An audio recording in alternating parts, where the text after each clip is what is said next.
जय हिंद एवरीवन। मैं आप लोगों का स्वागत करता हूं अपने इस चैनल पर। चलिए, आज हम लोग जो पढ़ने वाले हैं वो है सेट नंबर सेकंड। तो सेट नंबर 1 मैंने कंप्लीट कर दिया है और अब पढ़ने वाले सेट नंबर सेकंड। और इसमें जो पढ़ेंगे अभी सब्जेक्ट, उसका नाम है साइंस सब्जेक्ट। अब इसमें भी 30 क्वेश्चन मैं बताऊँगा। देखिए, हार मत मानिए, कुछ ही दिन बचे हैं, आप अभी तैयारी कीजिए।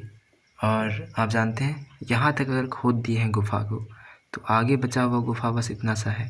यहाँ से लौटिए मत, ये मत कीजिए कभी, और थोड़ा आगे भी जाइए, यहाँ आपको हीरे मिलेंगे, जवाहरात मिलेंगे। ठीक है, तो कभी भी हार मत मानिए जब तक कि सक्सेस मिल ना जाए। और सक्सेस ना भी मिले कोई बात नहीं, वो अनुभव काफ़ी है, वो अनुभव काफ़ी है। ठीक है, तो इन वाक्यों के साथ चलिए हम शुरू करते हैं अपना क्वेश्चन आंसर सेशन। तो 91 साइंस का ये, इनमें से कौन सा विद्युत धारा का कुचालक है? पारा, सिर का, आसुत जल, या फिर नमक का विलयन। तो इस क्वेश्चन को समझने से पहले समझते हैं कि कुचालक क्या होता है। ऐसे पदार्थ जो अपने से होकर विद्युत धारा को प्रवाह होने नहीं देता है, उसे कहते हैं कुचालक। ठीक है, पारा, पारा दे देता है जाने, सिर का दे देता है, आसुत जल नहीं देता है, नमक का विलयन दे देता है। तो जो आसुत जल है ना, उसी का नाम होता है डिस्टिल्ड वाटर। सुने आप लोग, डिस्टिल्ड वाटर जो बैटरी में यूज़ होता है। तो उसी आसुत जल से होकर विद्युत धारा नहीं जा सकती है, इसीलिए बोलते हैं विद्युत धारा का कुचालक। अगला क्वेश्चन हम लोगों का है 92। बैलों द्वारा अगर गाड़ी को खींचा जाए तो किस प्रकार का बल लगेगा? बैल खींचेंगे तो पेशी बल, भार, या फिर इनमें से कोई नहीं। तो जो बल लगेगा वो पेशी बल। क्यों? क्योंकि बैल जो होंगे वो अपनी मांसपेशियों की सहायता से उस गाड़ी को खींचेंगे।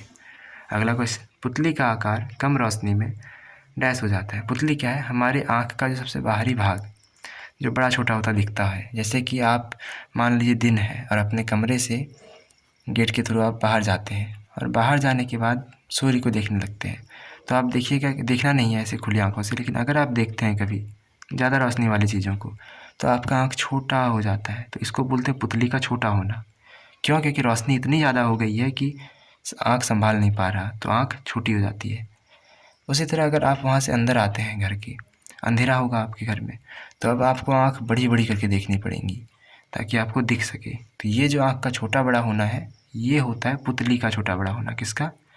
पुतली का। ठीक है, और आगे आप 10th में पढ़िएगा किस तरह से फोकस चेंज होता रहता है, इसलिए बड़ा छोटा हो जाता है। तो हमारा आंसर क्या होगा कि आप रोशनी कम वाले जगह में जाइएगा, तो आपका जो आँखें होंगी, आपकी आँखें या फिर आपकी पुतली, वो बड़ी हो जाएंगी। नेक्स्ट क्वेश्चन, सूर्य के सबसे ऊपरी सतह, देखिए ये सूर्य है, सन है, इसके सबसे ऊपरी सतह जो है, जिसको हम लोग कोरोना बोलते हैं, कोरोना वायरस नहीं, इस ऊपरी सतह को क्या बोलते हैं? कोरोना।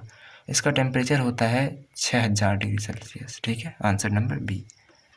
अगला क्वेश्चन, निम्नांकित में से, मतलब नीचे लिखे गए में से, कौन सौर परिवार का हिस्सा नहीं है? सौर परिवार का हिस्सा कौन नहीं है?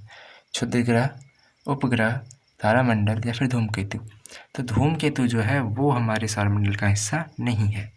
चलिए अगला क्वेश्चन, डैश ग्रह को पृथ्वी की बहन कहते हैं।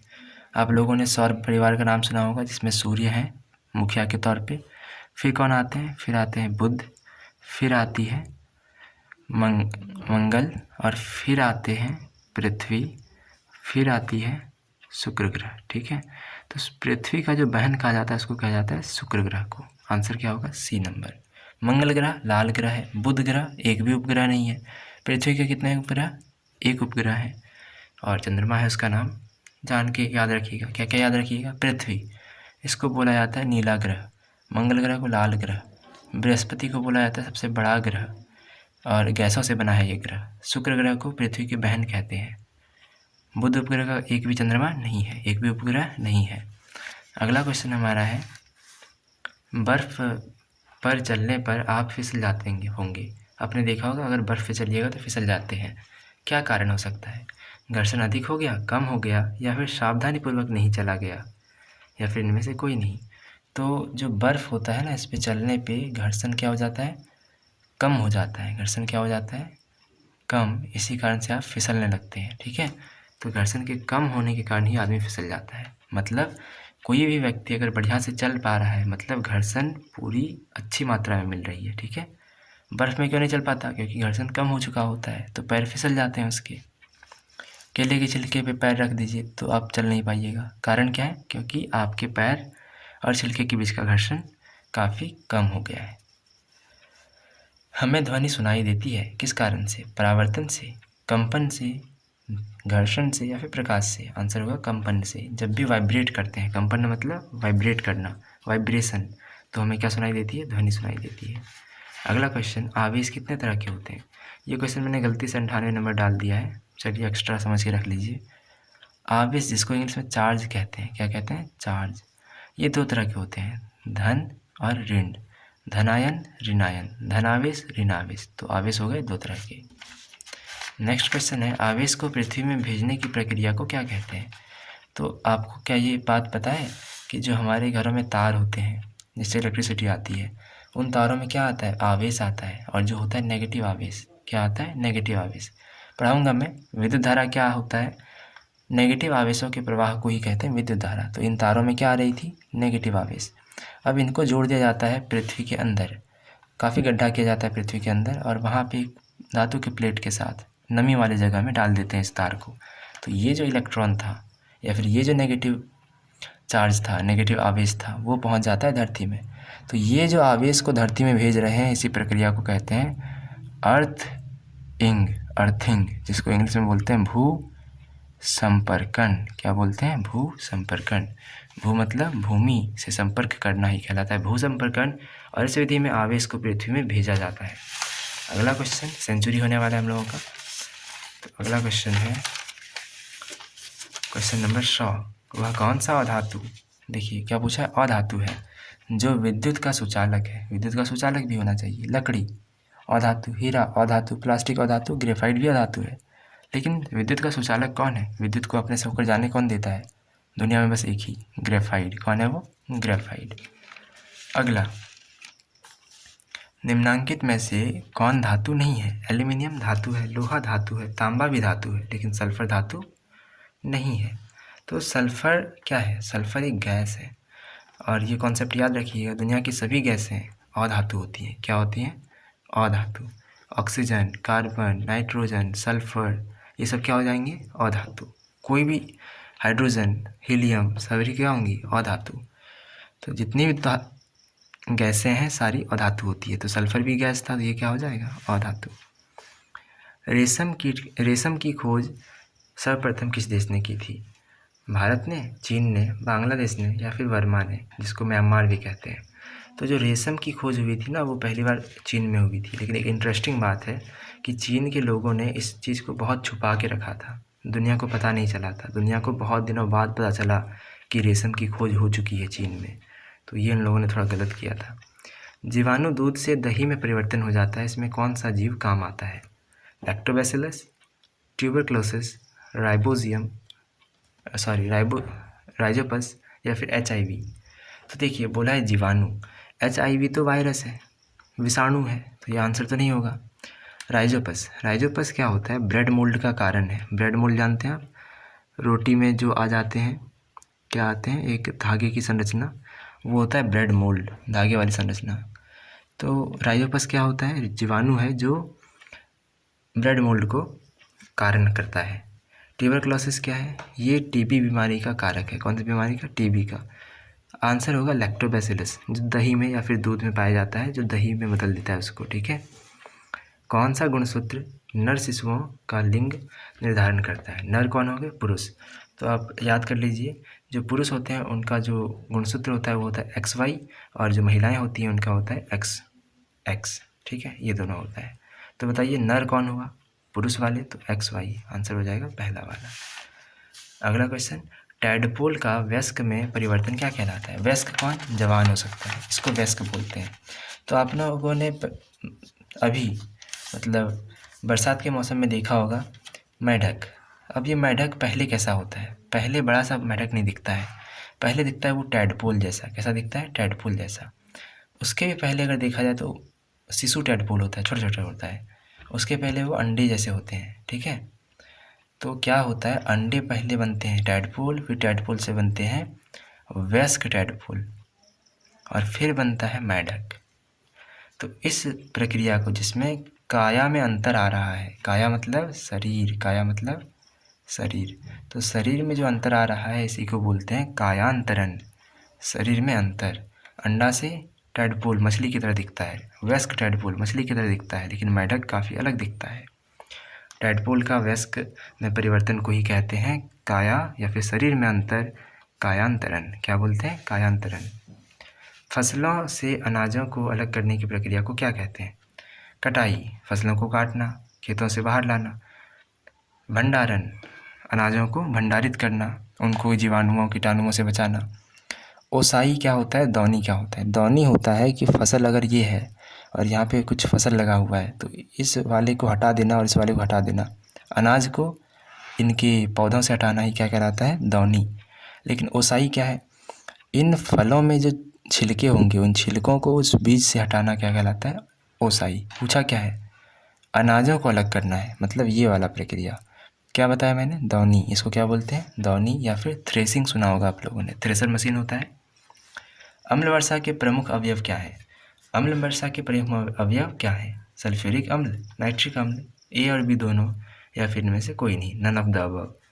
तो नाइट्रिक अम्ल और सल्फ्यूरिक अम्ल दोनों ही ऐसे कारक हैं, दोनों ही अवयव हैं किसके? अम्लीय वर्षा के। इन्हीं दोनों के कारण होता है अम्लीय वर्षा। कौन भारत को असभ्य मानता था? ये क्वेश्चन मैंने हिस्ट्री से यहाँ डाल दिया, थोड़ा गलती से हो गया, सॉरी। तो William Jones, Warren Hasting, Thomas Babington, Macaulay, या फिर none of the above. Answer है मैकाले। ये इनका मानना था कि भारत असभ्य है। और आज की जो हमारी शिक्षा पद्धति चल रही है वो भी इन्हीं की बनाई हुई है। किताब में जो पढ़ाया जाता है वो इन्हीं के द्वारा बनवाया गया था। तो मैकाले का मानना था कि भारत असभ्य है, जो कि काफ़ी गलत मानते थे। फसल चक्रण से मिट्टी की उर्वरता क्या होती है? फसल चक्रण क्या होता है कि एक फसल लगाए तो अगली बार वही नहीं लगाना है, अगली बार कोई दूसरा लगा दो, दलहन लगा दो, फलीदार फसल लगा दो। इससे क्या होता है? मिट्टी की उर्वरता बढ़ती जाती है। आंसर होगा ए वाला। बेतला नेशनल पार्क किस ज़िले में स्थित है? तो ये हमारे झारखंड राज्य के चतरा में नहीं है, रांची में नहीं, हजारीबाग में भी नहीं, पलामू में है। किस में है? पलामू में। Next question 111। प्रति एकांक मतलब हर एक, प्रति एकांक मतलब होता है हर एक क्षेत्रफल पर लगने वाला बल कहलाता है क्या? अपकर्षण, अभिकर्षण, दाब या फिर ताप। ये कहलाता है दाब। क्या कहलाता है? दाब। मतलब प्रति एकांक क्षेत्रफल पर जो भी बल लगाओ तुम लंबवत, मतलब 90 डिग्री पे, उसी को क्या बोलते हैं? दाब बोलते हैं। नेक्स्ट क्वेश्चन, घर्षण से क्या होती है? क्या हमें सिर्फ हानि होती है? क्या घर्षण सिर्फ लाभदायक होता है? क्या ये न तो हानिकारक न ही लाभदायक होता है? कुछ मामलों में हानिकारक और कुछ मामलों में लाभदायक होता है। आंसर होगा डी नंबर। जैसे देखिए, अगर बर्फ़ पे घर्षण ज़्यादा होता तो हम चल पाते, तो देखिए बर्फ़ को घर्षण कम कर दिया है तो ये हानिकारक है ये। लेकिन लाभ कहाँ हो रहा है घर्षण का?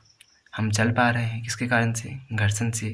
तो ये सब हो गया हानिकारक और लाभ जो होते हैं हमें मिलते हैं घर्षण से। तो घर्षण कुछ मामलों में हानिकारक, कुछ मामलों में लाभदायक होते हैं। अगला क्वेश्चन, तेल से लगी आग को किस अग्निशामक द्वारा बुझाया जाना चाहिए? अग्निशामक क्या होता है? अग्नि को बुझाने वाला यंत्र होता है। अलग अलग तरह के होते हैं, उनमें से एक का नाम है CO2 का। किसका? CO2 का। तो मान लीजिए आग लगा है कब किसी कागज़ से, इसको कैसे बुझाएंगे? ऐसे ही बुझा सकते हैं, चादर ढक के। लेकिन अगर आग है तेल से लगा हुआ, पेट्रोल से, डीजल से, तो उसको जल से भी नहीं बुझाओ, चादर से भी नहीं बुझाओ, किससे बुझाओ? अग्निशामक से। किससे? अग्निशामक।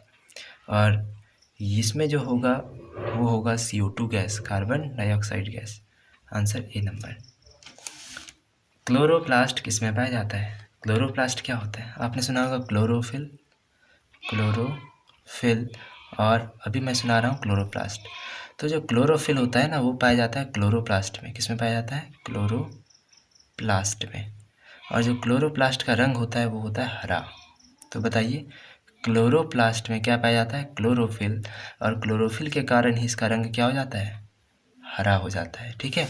और ये जो क्लोरोप्लास्ट है ये पाई जाती है हरी पत्तियों में। कहाँ पाई जाती है? हरी पत्तियों में। ठीक है।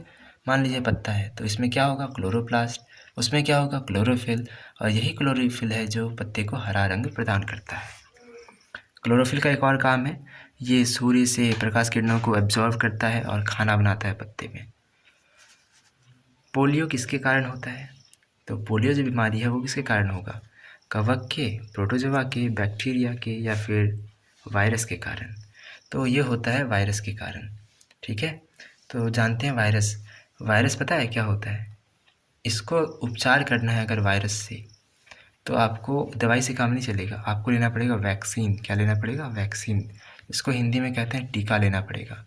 आप लोगों ने बचपन में लिया भी होगा अपने हाथों में, कंधों पे, पोलियो का टीका। क्या लिया होगा, पोलियो का टीका। तो वो वैक्सीन होता है, और इस बार भी कोरोना से संबंधित टीकाकरण करवाया गया, वैक्सीनेशन करवाया गया, क्योंकि वो एक वायरस था। वायरस को दवाई से ठीक नहीं किया जा सकता। स्त्रियों में होने वाला मासिक स्राव, जिसे हम लोग ऋतुस्राव या फिर मेंस्ट्रुएशन के नाम से जानते हैं, उसकी सामान्य अवधि क्या है, उसकी सामान्य अवधि है वो है 28 से 30 दिन। कितने दिन, 28 से 30 दिन। अगला क्वेश्चन, राइजोपस नामक जीवाणु, राइजोबियम नामक जीवाणु किस फसल की जड़ में पाया जाता है। राइजोबियम नामक जीवाणु जो होता है ना, वो फसलों की जड़ों में पाया जाता है, और वो गांठ बना देता है। वो गांठ कैसे बने होते हैं, वायु से जो नाइट्रोजन मिलते हैं इसको वो अमोनिया के फॉर्म में यहाँ इकट्ठा कर लेता है और इससे गांठ बन जाता है। क्या ये रेशेदार फसलों में होता है, अनाज के फसलों में, फलीदार फसलों में या फिर दलहन फसलों में। ये होता है फलीदार या फिर दलहन फसलों में। जैसे आप लोगों ने देखा होगा, फलीदार या फिर दलहन फसलों की जड़ों को जब उखाड़िएगा गांठ मिलेगा, और इन पौधों को लेग्यूम पौधे भी कहते हैं। क्या बोलते हैं, लेग्यूम पौधे, इसी कारण से। ठीक है, आंसर हो जाएगा सी वाला। किसके कारण ओजोन परत का क्षय होता है। अब ओजोन परत क्या है, ओजोन परत है ऑक्सीजन के 3 परमाणुओं, ऑक्सीजन के कितने परमाणु, 3 परमाणुओं से बना हुआ परत को ही क्या बोलते हैं, ओजोन परत। ये हमारे पृथ्वी की सुरक्षा करता है। ये पृथ्वी है, इसके ऊपर लगा होता है ओजोन परत। कौन सा परत, ओजोन परत। ये क्या करता है कि जो भी सूर्य से आती हुई किरणें होती हैं, सूर्य से कई सारी किरणें आती हैं, 2 तरह की होती हैं, श्वेत प्रकाश, जिसको हम लोग ऐसे लिख देता हूँ, श्वेत प्रकाश, जिसमें 7 रंग हो जाते हैं बाद में आके, और एक होता है यूवी रेज, मतलब ये अल्ट्रा वायलेट। ये होता है पराबैंगनी किरणें, इतनी खतरनाक कि अगर इसको पार कर जाए और लोगों के चमड़े पे पड़ जाए तो उसको कैंसर हो सकता है। कौन सा कैंसर, त्वचा कैंसर। और आजकल यही हो रहा है। ये जो परत था पहले इन किरणों को भगा देता था, लेकिन अब इस पर छेद हो चुका है। छेद किस कारण से हुआ है, तो CFC के कारण से। किसके कारण से, CFC के कारण से, जिसके कारण ये किरणें अल्ट्रावायलेट या फिर पराबैंगनी किरणें O3 को पार कर जा रही हैं, ओजोन परत को पार करके पृथ्वी में आती हैं, और यहाँ के लोगों को त्वचा कैंसर होने लगा है, कई सारी बीमारियाँ होने लगी हैं। तो फिर CFC का फुल फॉर्म क्या होता है, ये होता है क्लोरो फ्लोरो कार्बन। वाहनों में जो पेट्रोल वगैरह यूज़ होता है, डीजल वगैरह, उनसे ये सारे क्लोरोफ्लोरोकार्बन ही निकलते हैं। तो ये याद रखिएगा, इम्पॉर्टेंट है। अब LPG क्या होता है, LPG का फुल फॉर्म होता है लिक्विफाइड पेट्रोलियम गैस, द्रवित पेट्रोलियम गैस। याद रखिएगा, इस पर क्वेश्चन आया था। उसी तरह से CNG का फुल फॉर्म, ये वाहनों में यूज़ होता है जिससे कि कम प्रदूषण होता है। इसका फुल फॉर्म होता है संपीड़ित या फिर कंप्रेस्ड संपीड़ित नेचुरल प्राकृतिक गैस। ठीक है, संपीड़ित नेचुरल गैस, संपीड़ित प्राकृतिक गैस। तो यहाँ पे आके हमारे वीडियो का अंत होने वाला है थोड़ी देर में। कौन सी गैस हरित गृह प्रभाव वृद्धि के लिए जिम्मेदार है, तो क्या CO है वो। CO मतलब carbon monoxide, carbon dioxide, nitrogen का दूसरा अणु या फिर ऑक्सीजन का दूसरा अणु। इसका आंसर होगा CO2, कार्बन डाइऑक्साइड, जिससे कि हरित गृह प्रभाव या फिर ग्रीन हाउस प्रभाव होता है। विश्व उष्मन, जिसको ग्लोबल वार्मिंग भी कहते हैं, के लिए कौन सा गैस उत्तरदायी है। क्या वो सल्फर डाइऑक्साइड है, क्या वो CFC है, या फिर CO2 या फिर NO2। तो इस विश्व उष्मन के लिए उत्तरदायी गैस कौन सा है, CO2, SO2, CFC या फिर NO2। आंसर है carbon dioxide, CO2, option number C। ये है विश्व उष्मन का कारण। चलिए, तो सेट नंबर 2 का साइंस का हम लोगों ने कंप्लीट कर लिया है। आगे सेट नंबर 2 के 5 बाकी हैं। और अगर आप लोगों ने सेट नंबर 1 कंप्लीट नहीं करा है तो डिस्क्रिप्शन में मैं लिंक डाल दूँगा और उसको देख के आप लोग सेट नंबर 1 को पूरा कंप्लीट कर लीजिए, सारे सब्जेक्ट को। कितने सब्जेक्ट? 6 सब्जेक्ट। और जो ये CMMSS मुख्यमंत्री मेधा छात्रवृत्ति परीक्षा जो है, इसके लिए खूब तैयारी कीजिए। 5 दिन बचे हैं। व्याकरण पढ़िए हिंदी वाला, बाकी इंग्लिश में कुछ ग्रामर के टॉपिक्स पढ़ लीजिए जिससे आपका क्वालिफिकेशन हो जाए। मैंने एक मैथ का एनालिसिस भी डाला है 2022 का, तो उसको आप देख लीजिएगा। थोड़ा लंबा वीडियो है, ध्यानपूर्वक देखिएगा, जिससे आपको सीखने को मिलेगा क्वेश्चंस कैसे आते हैं मैथ में। बाकी थैंक यू, धन्यवाद। जय हिंद, जय भारत।